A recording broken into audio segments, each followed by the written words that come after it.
नमस्कार मित्रांनो, मुद्द्याचं बोला या यूट्यूब चॅनलमध्ये तुमच्या सर्वांचं हार्दिक स्वागत। स्वर्गीय रणजित निंबाळकर सर यांच्या खुनाला आता 3 महिने उलटले आहेत। अगदी नुकताच पोळा देखील होऊन गेला, मात्र त्या सुंदर बैलाबाबत अजूनही निर्णय झाला नाही। सुंदर बैल हा पोळ्याच्या दिवशी देखील गौतम काकडे यांच्या दावणीला आपल्याला पाहायला मिळाला।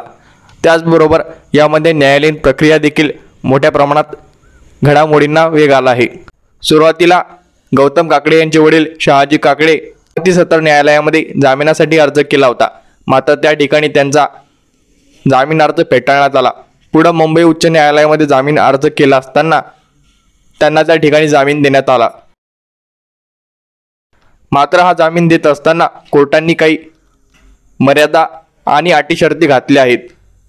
त्यामुळेच शहाजी काकडे यांचा जामीन अर्ज फेटाळला देखील जाऊ शकतो आणि त्यांना पुन्हा अटक होऊ शकते, अशी देखील शक्यता वर्तवली जात आहे। हे नेमकं संपूर्ण प्रकरण काय आहे आणि या प्रकरणामध्ये महत्त्वाची अपडेट काय आहे हे जाणून घेण्यासाठी हा व्हिडिओ शेवटपर्यंत नक्की बघा। तर मित्रांनो, जेव्हा कोर्ट जामीन देत असतं त्यासोबत काही अटी व शर्ती या देखील घालून देत असतं।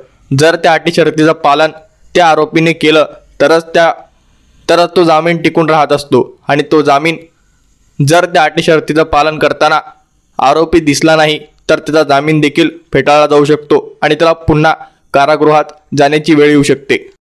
शहाजी काकडे या प्रकरणातील एक मुख्य साक्षीदार म्हणावे लागतील, कारण त्यांनी पुरावे नष्ट केल्याचा आरोप त्यांच्यावरती आहे।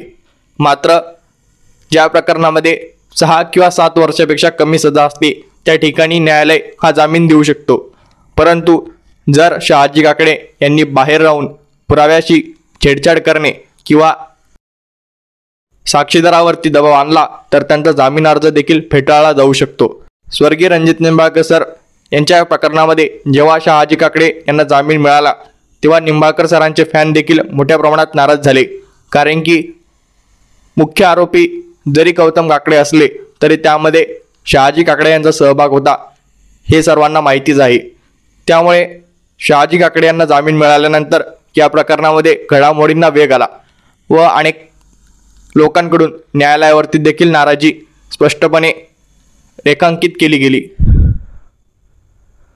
त्यामुळे आता येत्या काळामध्ये या प्रकरणात कसं वळण घेतं आणि शहाजी काकडे यांच्याबाबत पुन्हा काय निर्णय होतो आणि गौतम काकडे यांच्या जामिनावरती पुढे काय होतं आणि त्याचबरोबर महत्त्वाचा म्हणजे सुंदर बैलाबाबत काय निर्णय होतो याबाबत देखील आपण आपल्या चॅनलवरती माहिती देऊ। त्यासाठी आतापर्यंत चॅनल सबस्क्राईब केलं नसेल तर नक्की सबस्क्राईब करा।